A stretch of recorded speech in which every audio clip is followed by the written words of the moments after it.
Funding for the interview show is provided by Byline Bank. This is the story of your collision written by me. The most important part is that our customers are being taken care of. People go through hard patches in their life. We want to be there for them.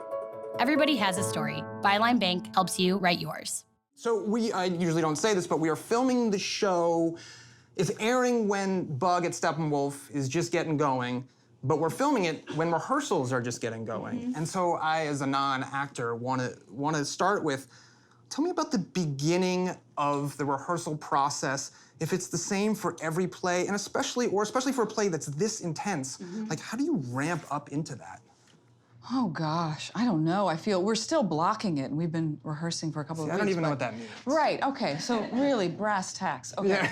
So I think every rehearsal process starts when you sit around the table and you read the play. Right. And everybody feels... A table read. A table read. There you go. Excellent. Yeah. And everybody says, we can do this.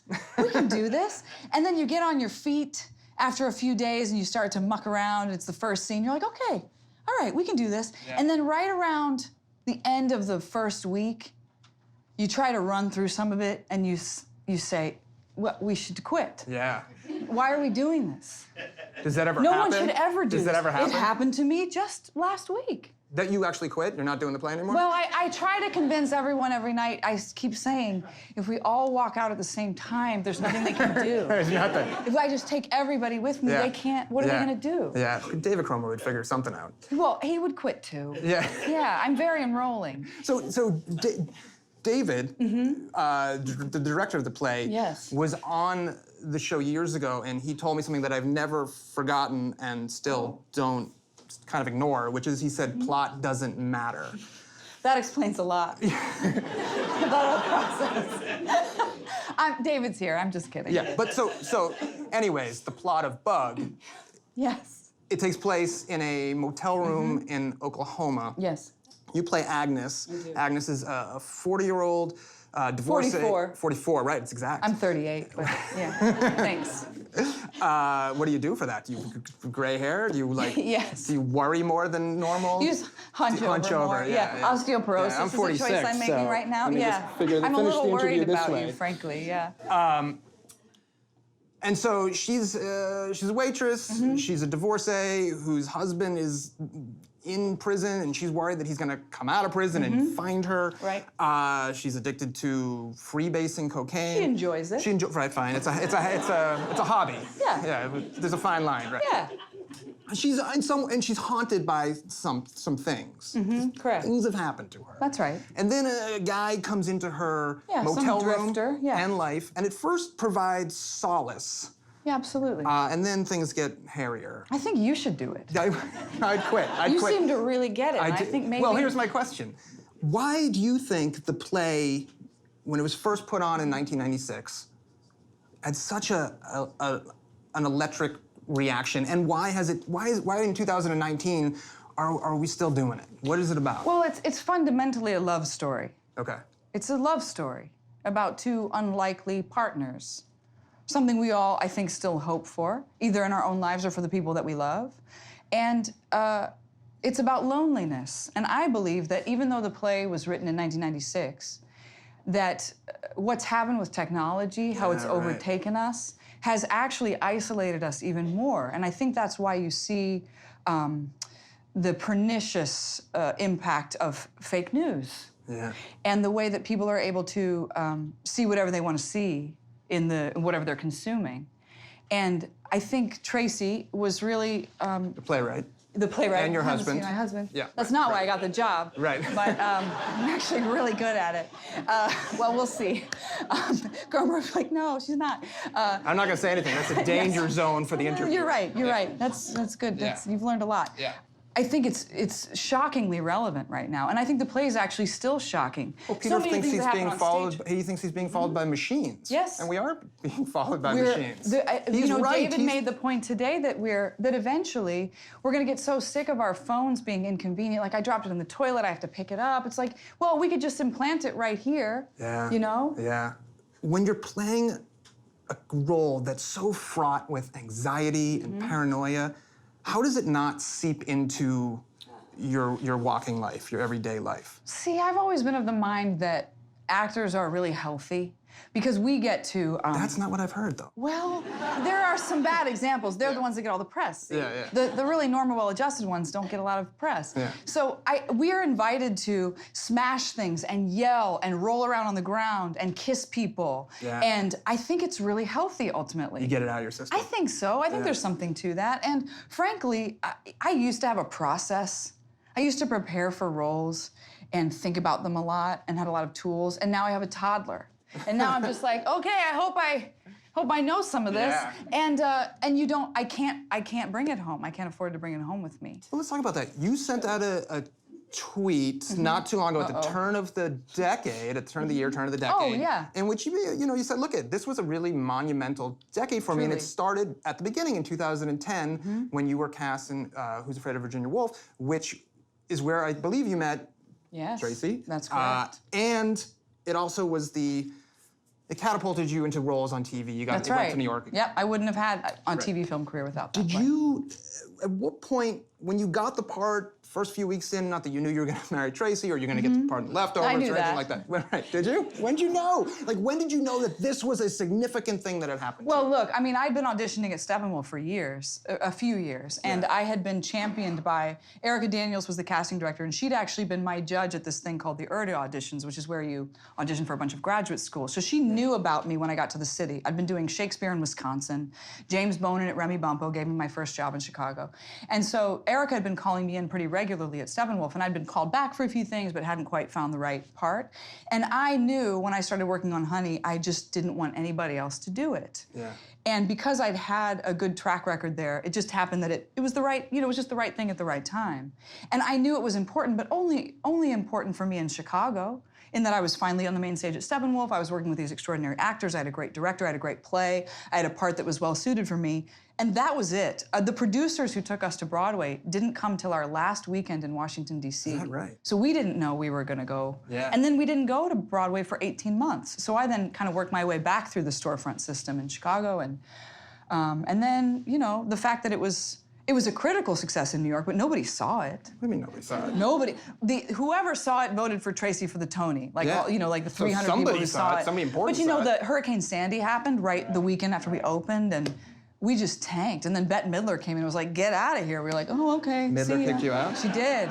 I heard she was a nice person. I'm sure she's nice. Her daughter's very lovely. Yeah, but she just gave you the boot. She was like, "Get out of here. I'm redecorating." We're like, "Okay." So we left. When did you start acting? What was the first time you got up? Were you like one of those, like, I'm in the 5th grade play?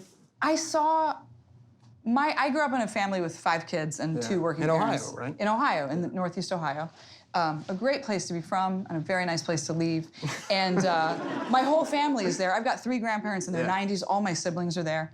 And I remember my friend took me to see Babes in Toyland at the Akron Civic Theater, which is an atmospheric theater, meaning they have the clouds and the stars, and it's extraordinary. And I saw kids my age on stage in a professional theater, and I was like, whoa. Yeah. How are they allowed to, who's it?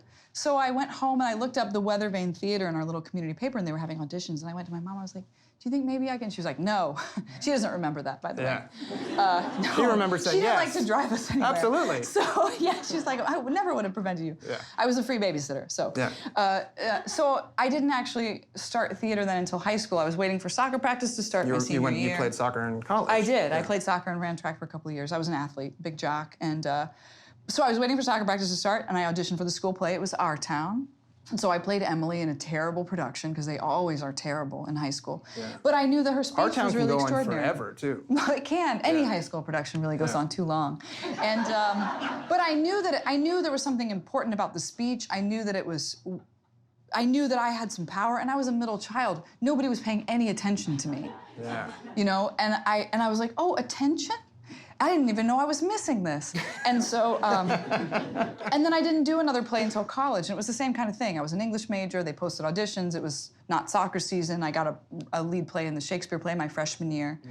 And then I did 4 or 5 plays in college, and I had a professor who came to me and said, I think you could go to graduate school for acting. Otherwise, I was gonna be a linguist. I'd still be in school right now. Are you given your past as an athlete, are you this is a 2-part question. Are you this is what people in the audience always ask. I have a 2-part question. Okay. Are you a Yes. Are you Absolutely. competitive? Yes. And is there competition in the theater world beyond the audition process? I would say that's another thing that's different in Chicago than maybe any other place. The community is really tight-knit. And again, nobody feels like they're gonna get famous out of this place. So when I auditioned for the role of Honey at Steppenwolf, for example, all the women that were called back, we all went out to lunch after our callback. Really? And I know, But nobody slipped something in the drink? not that I'm aware of. And we also, for example, you'll go to a, Did they go out to lunch with you after you got the part? no, I've never spoken to them again. I'm out of here. No, really. It's not true. But what is true is that you'll go to like a casting for a commercial, and somebody will have their toddler there, and like everybody in the waiting room's like, all right, have them sit here while you go in. I mean, everybody really takes care of each other here, and that is extraordinary. And I forgot what we were talking about. Oh, and yes, I'm competitive. Yeah. But I'm competitive. The other thing about Chicago, I feel like it's a healthy competition. Yeah. I had an actor come up to me after I did Virginia Woolf, and she ran into me in an audition, and she said, I auditioned for that, and I really, really wanted it. And when I saw you do it, I thought to myself, that's the performance we wanted to see. Like, you were the right person for that part, and congratulations. And that sort of, I feel like that happens a lot in our city, and it doesn't necessarily happen out in like LA or New York. I mean, I haven't done that kind of thing out in New York, but it feels different here. Yeah. But yeah, I'm competitive. When they were looking for other movie stars to do this play at Steppenwolf, because nowadays a theater play, it has to be an event. You have to sell tickets. Yeah, you have to create some buzz around something. So they were looking for somebody really famous, and they were getting turned down. And I was in our house, and I was like, I should do it. Yeah, not Bette Midler. Yeah.